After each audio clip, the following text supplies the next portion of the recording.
Assalamualaikum warahmatullahi wabarakatuh. Nama saya Muhammad Akhiraldo. Saya mahasiswa di Universitas Pakuan dengan jurusan Ilmu Komunikasi akan menunjukkan hasil dari tugas opini publik tentang wawancara dengan 5 orang dengan profesi yang berbeda. Yang pertama adalah guru dengan nama Ellen Emilia. Beliau bekerja di SMP Muhammadiyah Gunung Putri. Yang kedua, ada security dengan nama Pak Dedi. Beliau bekerja di Kompleks Gria Bukijaya Gunung Putri. Yang ketiga, ada bidan dengan nama Irma Yanti. Beliau praktek di Karangtengah, Ciledug. Yang keempat, ada pengacara dengan nama Alam Dikorama. Beliau berkantor di Advokat AB dan Partners Yogyakarta. Yang kelima, ada dokter hewan dengan nama Dokter Jannah. Beliau praktek di Smoky Pet Shop Gunung Putri. Berikut adalah hasil dari wawancara yang saya lakukan. Ya, Assalamualaikum Waelan. Waalaikumsalam. Ini ada beberapa pertanyaan nih yang mau ditanyain nih. Maaf ya kalau Ya, mengganggu. Ya, ini yang pertama tuh bagaimana ya Bu pendapat Ibu tentang belajar online untuk di dalam sekolah Ibu tuh? Halo? ya, belajar online. Langsung dijawab aja. Iya, Iya, iya. iya, belajar online itu ada positif dan negatifnya. Ya, positifnya ya kita menghindari eh, pandemi ya, Hmm, menghindari apa? COVID itu positifnya. Kemudian negatifnya ya banyak eh, materi-materi yang disampaikan tidak maksimal enggak gitu. maksimal. Terutama pelajaran matematika Oh, itu yang enggak. yang sifatnya harus diajarkan langsung gitu loh. Kalau pelajaran yang lain mungkin bisa ya guru itu memberikan apa silakan baca merangkum, tapi kalau matematika nggak bisa gitu sih, negatifnya itu dia, jadi Oh, kurang maksimal. kurang maksimal. Jadi apa enggak terlalu efektif ya, Bu? Kalau online itu enggak terlalu efektif ya. Kenapa? Berarti Iya, kalau belajar kurang online enggak terlalu. efektif. Mm-mm. Kalau misalkan nih ada tugas-tugas yang harus dikerjakan kelompok, bagaimana ya Ya, cara menjalankan tugas itu? kalau yang udah offline aja, mau nggak mau harus offline. Oh, jadi yang nggak bisa online itu harus offline juga jadinya ya. Iya, sebenarnya bisa, cuma kurang efektif gitu sih. Tapi selama ini belum pernah belajar kelompok secara online, belum pernah. Oh, enggak. Untuk SMP ya. Iya, ya. Kalau misalnya nih, Bu, kalau ada Ya, murid Ibu yang tidak punya kuota untuk melakukan belajar online itu bagaimana ya, Bu, mengatasinya atau gimana gitu? eh, Untuk murid yang tidak sekarang punya kan kuota. udah ada kuota gratis dari pemerintah. Oh, udah dituin juga, udah dikirim, udah dibagiin juga ke Mm-mm. SMP. Iya, iya. Makasih ya, Mm. Bu. Wassalamualaikum. Ya, sama-sama. Waalaikumsalam warahmatullahi wabarakatuh.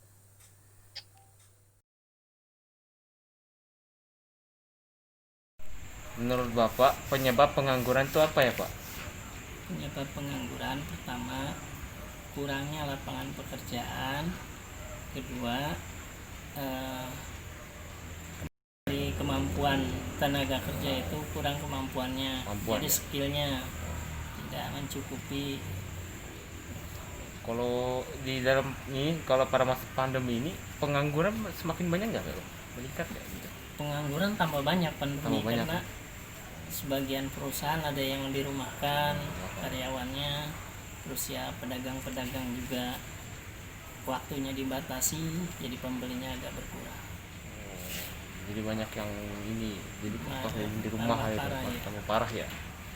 Nah, kalau misalnya kalau karena ini tuh apakah karena pengangguran ini apakah jadi kemiskinan daerah sini jadi tambah nggak Pak, orang-orang jadi kemiskinan gitu? Otomatis bertambah. Oh, bertambah juga. Yang tadinya eh, di sebelum miskin ya sekarang tambah miskin lagi.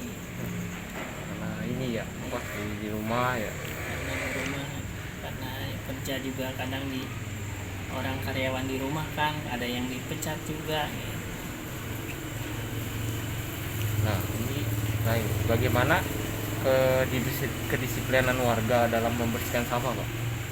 Membersihkan sampah menurut saya sedang aja sih ya, ada sebagian yang ini disiplin, ada sebagian yang kurang, jadi belum maksimal ya. belum maksimal, tapi ada gitu.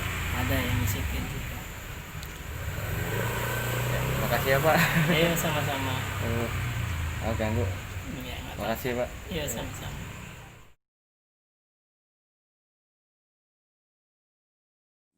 Bagaimana dengan aktivitas di klinik Ibu selama pandemi ini, Bu? Apakah lebih sibuk akhir-akhir ini?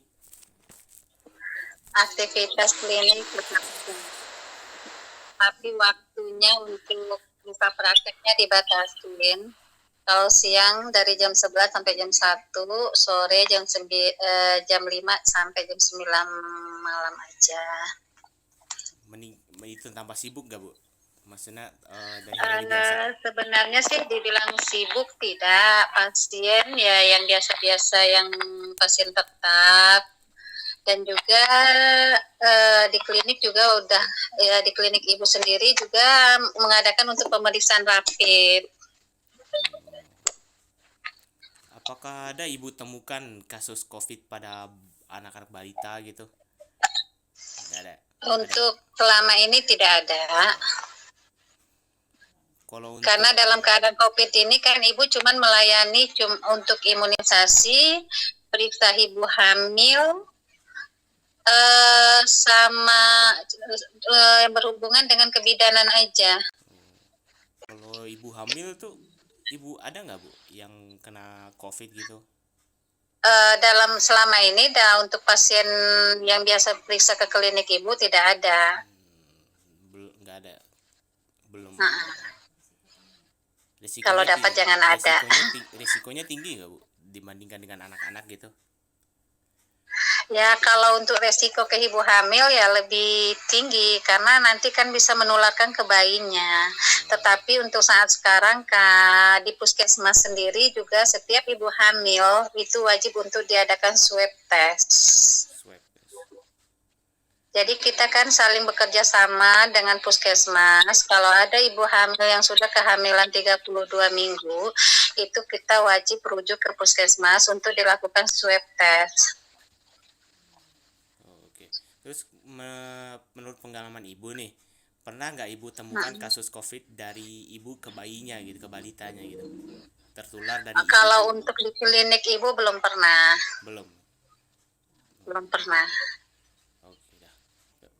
Baik Bu, terima kasih Bu. Selama pandemi belum pernah. Oke, makasih ya Bu. Soalnya di organisasi kita kalau ada yang positif swabnya positif itu dimasukin ke grup IB kita. Jadi kita udah antisipasi untuk menerima pasiennya. Jadi misalnya dari puskesmas pasien itu positif, itu nanti dimasukin ke grup bidan. Maksudnya udah dimotivasi untuk dirujuk, pasiennya tidak mau. Barangkali dia bisa nyari ke bidan swasta, makanya dimasukin ke grup. Jadi di grup itu nanti disebarin semua identitas pasien itu, kalau datang ke BPM supaya jangan diterima. Oke, dia diantisipasi ya Bu? Sudah. Iya, jadi dari grup kita itu semuanya udah ini linknya. Jadi kalau ada yang HIV head positif juga itu diinformasikan ke anggota IB-nya. Oke lah. Baik Bu, terima kasih Bu.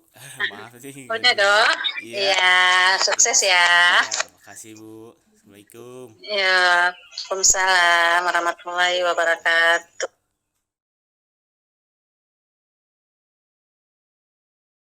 Halo, Halo, malam. Mas Mister Aldo. Iya Ya, nih, mau wawancara dulu sebentar aja ya, Bang. ya boleh. Langsung ya. Oh, iya. Langsung Aldo. Langsung ya. Mainkan. Iya. Kemarin abang pulang gak, Bang? Hah? Kemarin Pulang. Oh, pulang. Pulang Aldo. Oh, pulang. Asik atuh. Nah, kita ngomong bisa Iya. pulang. Iya Aldo, besok pulang bareng-bareng. Wah, itu lihat Apa dulu. yang mau ditanya? Nih, ya, insya Allah lebaran. Ini yang mau ditanya ini. Sebagai pengacara ini, Bang Alam pernah nggak mendapatkan kasus-kasus kayak tentang menyangkut remaja gitu, kenakalan remaja misalnya? Pernah nggak? Oh, banyak. Banyak. Kalau itu biasanya Banyak. apa aja ya, Bang? Jadi kalau sekarang ini yang lagi banyak terjadi kenakalan remaja ini seperti kelitih. Jadi ada kekerasan di jalanan yang dilakukan oleh remaja-remaja di bawah umur. Jadi anak-anak di bawah umur. Jadi bahasanya lebih tepat itu anak-anak di bawah umur melakukan kekerasan di jalanan dengan motifnya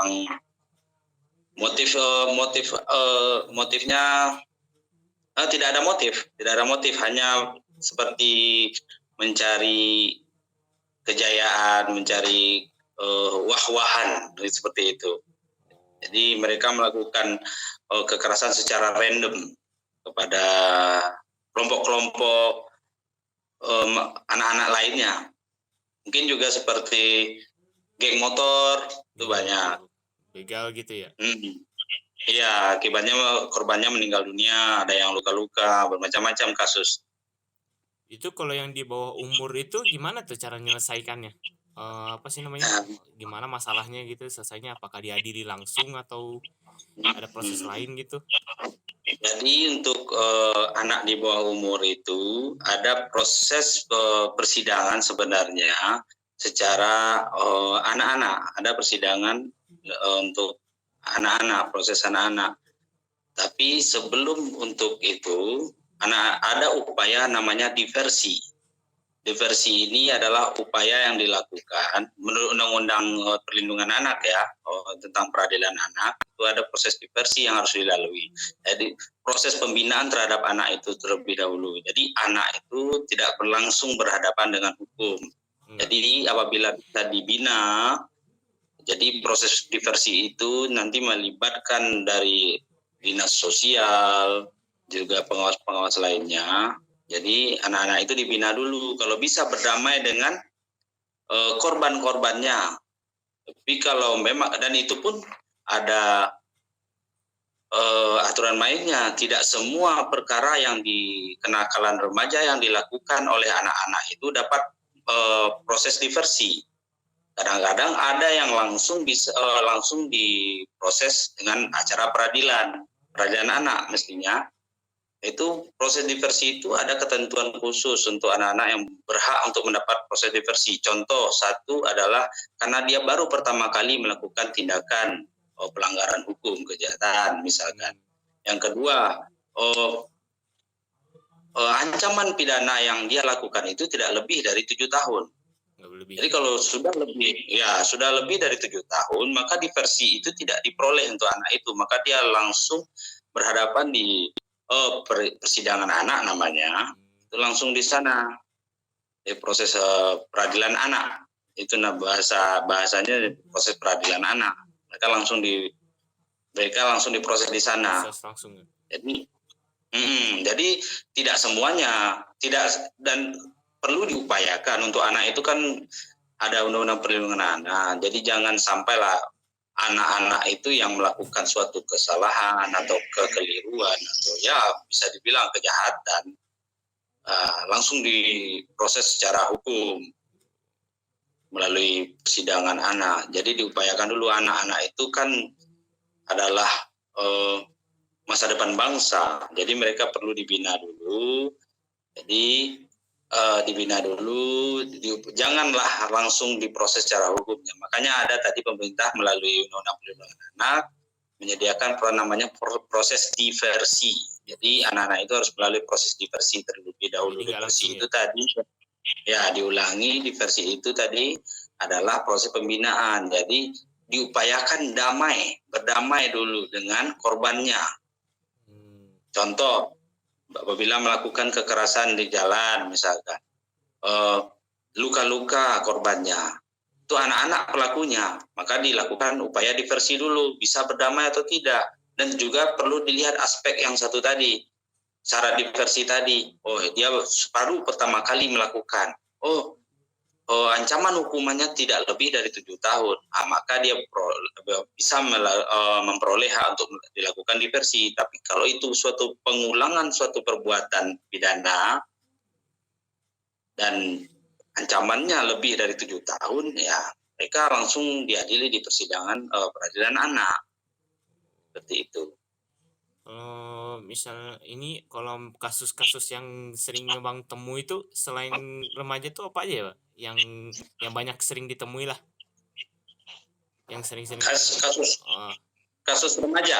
Enggak, yang lain misalkan selain remaja gitu yang sering-sering ditemuin itu seperti apa?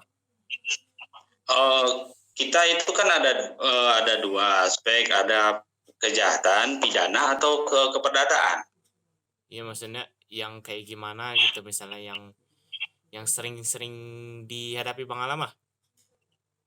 Kalau yang sering dihadapi, kita sering menghadapi perkara-perkara kekerasan, narkotika, ya perbuatan pidana pada umumnya kita mendampingi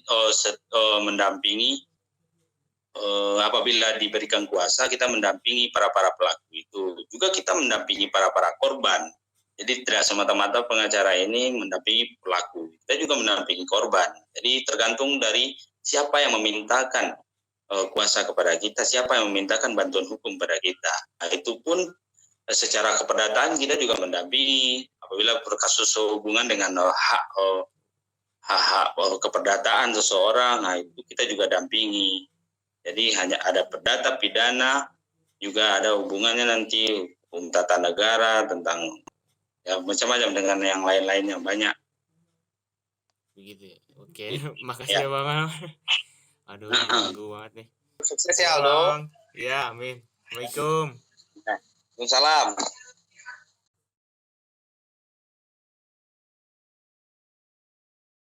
Halo Bu. Ya, halo Aldo. Iya. Maaf ganggu ya Bu, mau tanya ada pertanyaan. Iya, boleh.